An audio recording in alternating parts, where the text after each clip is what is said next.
Welcome to the Football Wall channel. We're going to be talking about football and everything football related. Lionel Messi won his eighth Ballon d'Or award, individual award, which there is a lot of controversy behind that. So there is a lot to talk about, and welcome to the channel. Before we can begin, please subscribe to the channel. I would really appreciate the subscription. Let us start with what has been happening, the controversial news, everything that's been happening.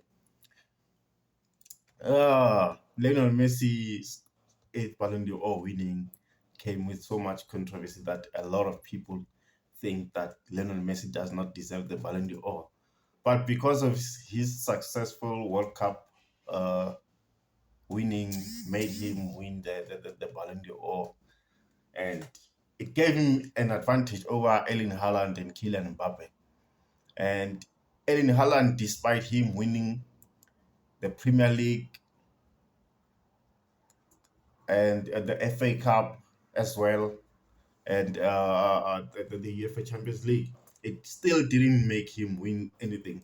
So it's just a lot. I think people thought maybe it wouldn't matter for Lionel Messi to win it because of the World Cup as well. But club-wise, he didn't perform well. He didn't have a great year at PSG.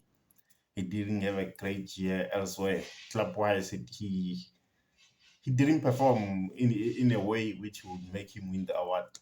But because of the results which came in, because of the controversial which has been happening, it's sad to see that Lionel Messi is being judged in a way, because people are saying that he didn't deserve to win about three Ballon d'Ors. So what can you say? It is the votes which spoke. It's the vote which decided the winner of the Ballon d'Or. But congratulations, nonetheless, to Lionel Messi. Congratulations to him for winning his eighth Ballon d'Or. This is a record which I don't think anyone else will be able to break it. This is a record which will always stand out there. A record which will forever be there. I don't think there will be ever any other player, despite the talents of Erling Haaland, Vinicius Junior, and Kylian Mbappe. I don't think no one will be able to break this, but we'll see what happens. It's football; it can be predicted in a way easily. So Kevin De Bruyne was number 4 on the Ballon d'Or, and the second is it's Erling Haaland, Kylian Mbappe, Kevin De Bruyne, Rodrigo, the Manchester City midfield, defensive midfield maestro, was the fifth, became number fifth on the Ballon d'Or vote. But despite that, Manchester City in the top 10 has about 10 players. Has about 5 players in the top 10. So this is good news for Manchester City because they performed so well. So they do deserve that. So moving right along, let's discuss and talk about what happened in the Premier League, to talk about the Manchester Derby, where Manchester United was humbled by Manchester City. It's bad. It's bad for Onana on his first Manchester United season. He's been conceding. I think it's about 2 matches in the Premier League where he didn't concede goals. But it's bad for him. These are bad stats for him because he came with so much high expectations despite the the, the, the departure of David De Gea. Speaking of the departure of David De Gea, it's been announced that Manchester United are looking forward to re-sign him because Onana will be leaving to the AFCON, which will take place in January. So he will be leaving, and Manchester United are thinking of bringing David De Gea back because to fill up the space of David Onana. So the question is, who's their second goalkeeper? Their second goalkeeper will never get a chance somehow. But we'll see. We'll see what happens. We'll see how things goes. I don't know what happened, and yeah, Arsenal trashed Sheffield United. It's a trash. They didn't leave them anyhow. It's a trash which came with the results of 5-0 over Sheffield United. But Edin Ketia scored a hat-trick. Congratulations to him for scoring a hat-trick because he hardly got game time. And he almost left Arsenal in the transfer window before the beginning of the season. So congratulations to him. He deserves the hat-trick because he's such a great striker, great forward. So yeah. Oh, let us check all the other results which happened in the Premier League. And Spurs are back at the top after winning their game by 2-0. So let us check what happened in the Premier League. Let us check the table and how it is.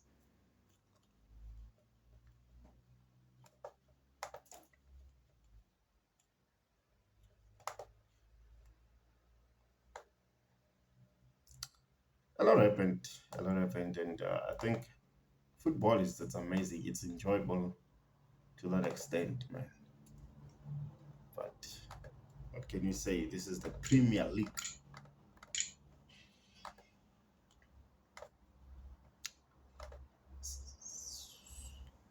Spurs are back at the top. They haven't lost a game yet in the Premier League, together with Arsenal. Arsenal follows them after matches played with 10 games so far in the Premier League. Uh, Spurs with 26 points. That's the number one. They took the number one spot. Arsenal, it's second on the Premier League, and Manchester City followed by being the third. Liverpool is fourth. Aston Villa, it's fifth. They've been performing well under Unai Emery, and yeah, Newcastle as well. They're number 6 on the Premier League. Manchester United, despite losing to Manchester City, they are 8th on the Premier League, followed by West Ham. Chelsea, after losing 2-0 to Brentford, they're 11th on the table. Chelsea lost to Brentford. They lost without trying. The problem about Chelsea is that whoever was responsible for the signings did Chelsea bad because there's no balance. There is no finishing in it. There's no player which you can trust in the team. It's bad for Chelsea. It's bad, and as much as it's bad, I don't think Mauricio Pochettino will be able to succeed because it's like he's facing the same problem as Manchester United, whereby can't even figure out what's the main problem in the team, despite them trying to buy new players as well. Anthony has not been performing well, but hey, you can't know, man. You can't know with football, especially because performing bad as well for Chelsea. They are not into any European Championship at the moment, and it's kind of a bad look for Chelsea because we are used to seeing them in the European Champions. We're used to seeing them in Champions League. In not even in the Europa League. They're not even in the Europa Conference League. So it's bad, and if that continues, that performance continues, they will not be able to make it as well even next year. They'll just be able to keep that Premier League status because they've signed so many players which costed them a lot of money.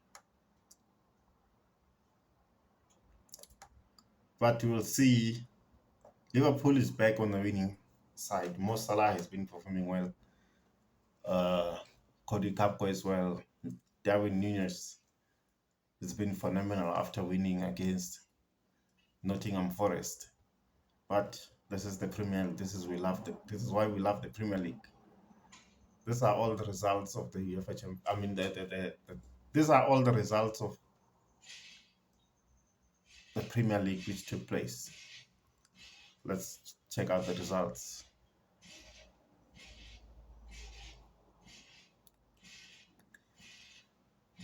This has been the world of football. football world. Thank you so much for watching. Please subscribe to this channel.